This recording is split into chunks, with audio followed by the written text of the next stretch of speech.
Hi, welcome to another video. This is Darren from EnglishTuition.org. Now in today's video, I want to create a comprehensive guide to help parents select the right tutor because we're coming to the end of the year and we're starting year 2019 in about a week's time. And some students may be facing an important exam in the upcoming year. It could be the PSLE, the O-levels, the N-levels, or maybe even the A-levels, right? And then some parents may want to hire a tutor to guide their child and help them achieve better results. So how do we go about selecting the right tutor for the child? Now the very first thing to do is to check the qualifications of the tutor, of course. So I think this is not so much of a problem if you're hiring tutors for primary school level, because some tutors, even if they have O-levels qualifications, they can be very good tutors for your child and they may be the right fit, right? After considering all the factors, right, then you may decide that, oh, this candidate has got the passion for teaching and is able to relate well to my child, the timing works, the fees works. So after considering everything, you may decide that this particular candidate, even though it's just an O-levels tutor, he or she may be the right candidate for your child, right? But if you are hiring somebody who is going to teach at a higher level, maybe O-levels or A-levels, then preferably you want somebody who has at least one level of qualifications that's higher than what he or she is supposed to teach. For example, if you're hiring somebody to teach O-levels, then ideally the tutor should have at least A-level qualifications, because he or she has gone through the O-levels himself, and then he's in a better position to teach the student. And if the tutor is supposed to teach general paper, for example, at A-levels, then he or she should preferably have at least a degree. Then I think you're in good hands. Now some parents prefer to hire tutors with NIE qualifications, right? But this is more of a personal preference, right? A professional qualification is a bonus, is good to have, okay, but in my personal opinion, it's something that is optional, right? Good tutors may not necessarily need to have professional teaching qualifications, right? It's a bonus to have.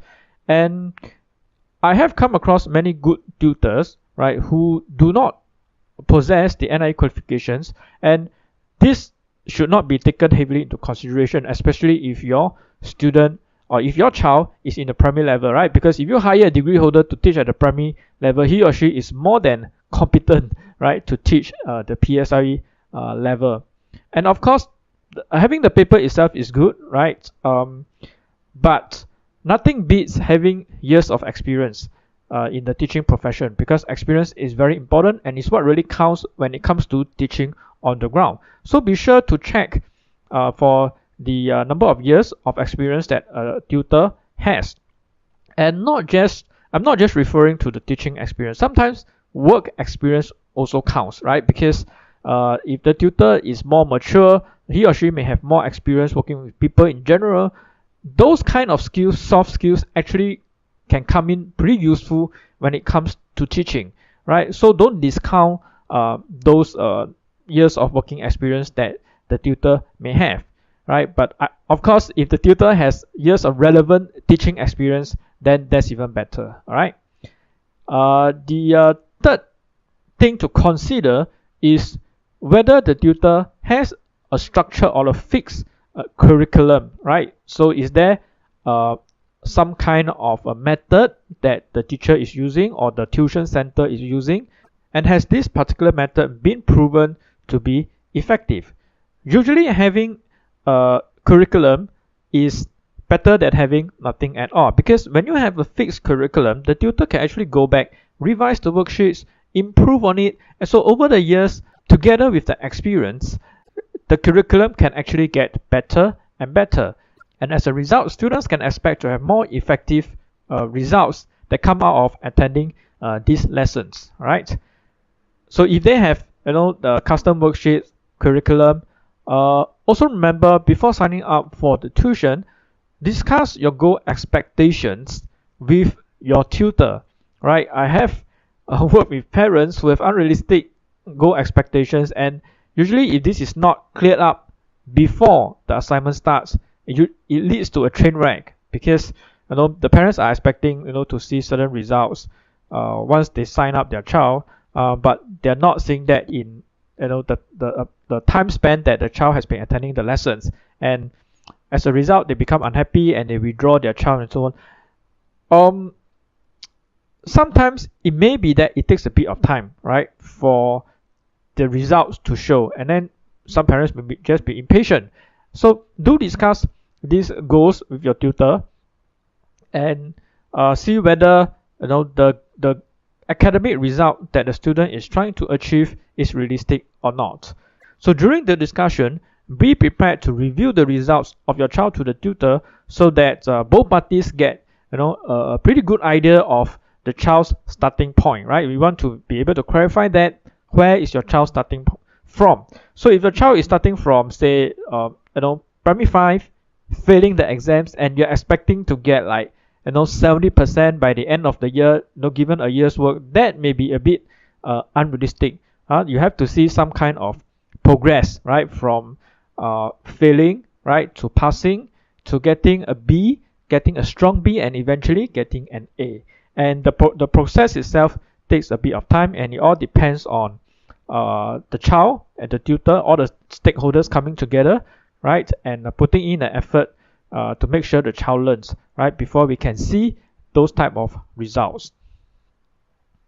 And the next thing to consider is, should I sign up my child for one-to-one tuition, small group tuition, or large group tuition? I will share with you my personal opinion on this particular issue. Now, some parents decide to sign up their child for one-to-one tuition simply because the student has got some type of special needs and they have some kind of personal challenges, and then they have been going from tutor to tutor to tutor to tutor, but they could not find the tutor that is able to deliver the effective teaching to let them see the results that they are after. Now, a lot of times when I look at these cases, I wouldn't be the first tutor that they've worked with, and I certainly wouldn't be the last, because they have tried many previous tutors before me. And I've come to be quite wary of such situations, because we know the root of the problem is not with the tutor, okay, because they have been changing from tutor to tutor so many times. So maybe there is some kind of special challenges that the parents will need to be very honest with, right? For example, is the child very easily distracted? Some students are like that, right? Is there some kind of attention deficit that is happening? So parents will need to be very honest, okay, and really look at what is the root of the problem, okay, before deciding on whether one-to-one tuition is suitable for the child. Because at the end of the day, if we are able to determine that by going to a specialist, for example, for help, and he's able to diagnose accurately what the problem is, then we know, right, it's not whether we go for one-to-one, small group, or large group tuition, right? Because if the child has this problem and we are not actively trying to tackle the problem, right, then one-to-one, small group, large tuition, it doesn't matter. It doesn't really help, right? Because the child is not learning. It doesn't matter whether you have somebody sitting beside him all the time, or if he's in a small group, or if he's in a large group, the child is not learning, right? So we need to be honest with ourselves, right? Sit down, look at what the problem is before we decide on what type of arrangement is most suitable for the student. Now, for most students, one-to-one, there are some pros and cons, right? Of course, you get the full attention of the tutor. The tutor can really spend a lot of time, on the student, and try to determine what are the strengths, what are the weaknesses, okay, and very focused on just one student. That's the pros, right? The cons is it can be very expensive for some parents, right? Because some of the better tutors, they do conduct group tuition, they do have other assignments to work on.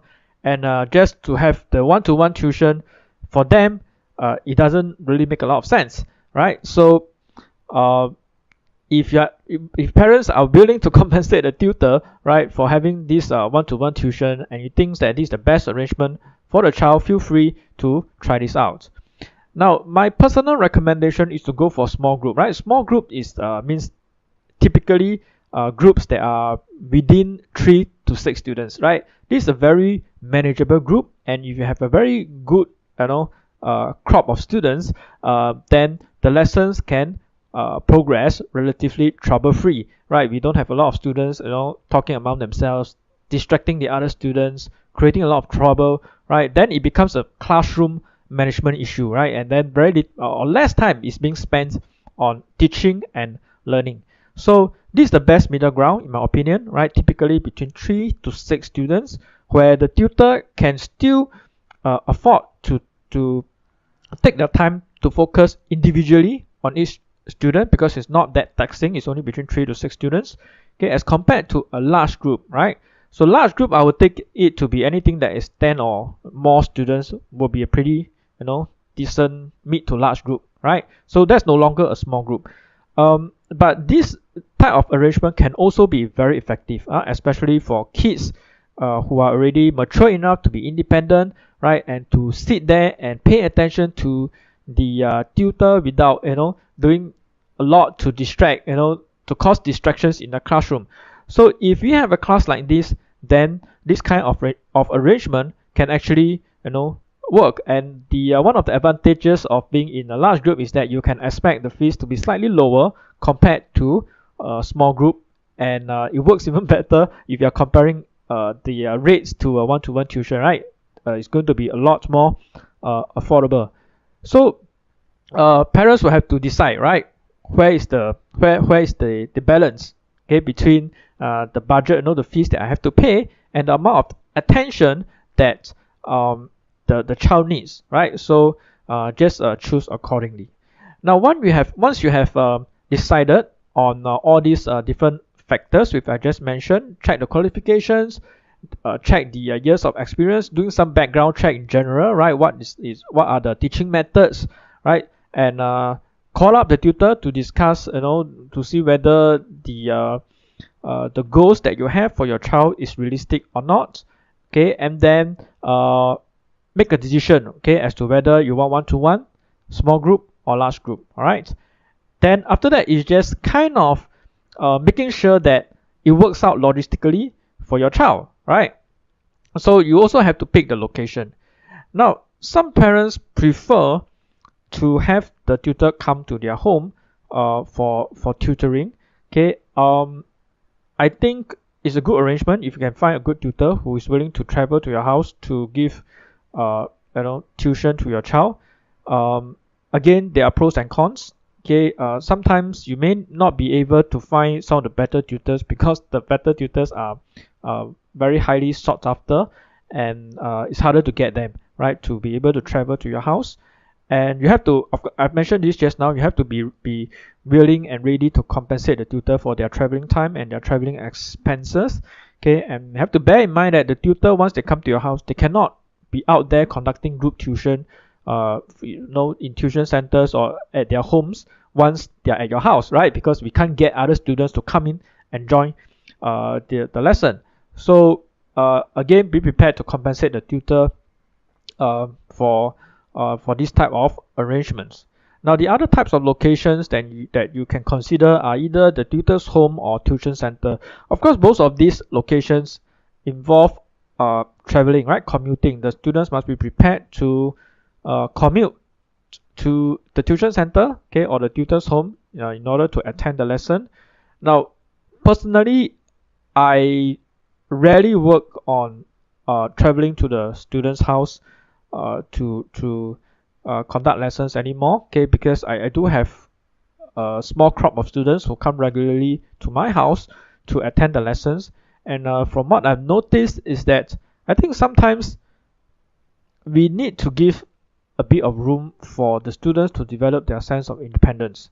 Now, of course, for very young kids, there's always a need. This is a need, right? For parents or for somebody to accompany the young child to the children's center. And sometimes this is an inconvenience, right? You just don't have the help available, right, to be able to bring the child to and from the tuition center on a weekly basis, right? So then this option is out. But for older students, I think typically for P5 and P6 students, who are older than P5, P6, that means about 11, 12 years old and above. From my experience, most of my students have been coming to my house regularly. Some of them have been coming for a few years now, right? And now they are already, I taught them in primary school. Now they are already in, next year they'll go upper secondary, right? So I pretty much watch them, through a big part of their, education years. And I think they've grown a lot more independent.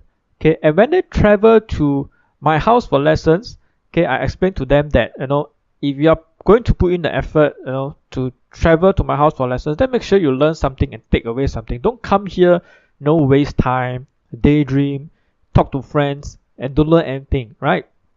And I find that when I travel to the student's house for tuition, some students take this tuition service for granted, right? They because they don't have to put in any effort. They're just at home, after school dismissal, finish their lunch, so comfortable, bathe ready, right? Then prepare for lessons. So the tutor come, they don't have to put in any effort, right? Just sit around. And after the lesson is over, the tutor just go back, on their own. It becomes a motivation issue, right? So if they don't have anything invested in the arrangement, because the parents are the one paying, they are not the ones paying, right? They don't even need to travel to the tutor's home, right? They don't need to have invest anything, no energy, no financial resources. So why should I even be committed, right, to learning something from the tutor? So maybe this is something to think about. So in general, I find that if a child genuinely wants to improve, they will find no issue with commuting short distances, just to attend a lesson or two per week, right? Students, they have a lot of time, right? So to use the time for commuting, to go to a tutor's home or a tuition center and learn to be productive and to do some learning, I think that is a very good use of their time, right? And the last factor that we have to consider is the timing. Now, I do understand that many students have got multiple tuition arrangements, so they may have tuition for all the core subjects, English, Math, Science, maybe even Chinese, right? And they may, on top of that, they have their enrichment, right? Some learn music, okay? Some go to more of the branded tuition centers for extra lessons, and so on and so forth. And then once you have so many tuition arrangements coming up together, it becomes harder to organize and find time slots that works for everyone, right? They may have a preferred time slot, but this tutor may not be available, right? They may prefer this tutor, right? But because this tutor do not have the time slot, okay, and may not be available, then they find themselves having to settle for somebody whom they may not prefer to work with. So this is something to consider. So if you find yourself in that type of situation, one way to avoid all these timing conflicts is to try and inquire and apply early, right? In this case, I think it works to be a little bit kiasu, right? To just call up the tutor or the tuition center and find out what are the time slots that are available. And if you find a suitable time slot, okay, try to just reserve it or book it, right?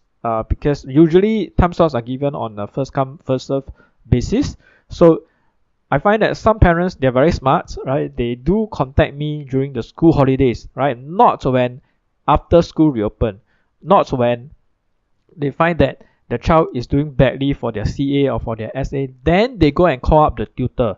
By then, because school has already reopened and everything is already, getting on in full swing, the tutor just may not have the time to cater to your child's needs, right? So we may not be able to find a suitable time slot.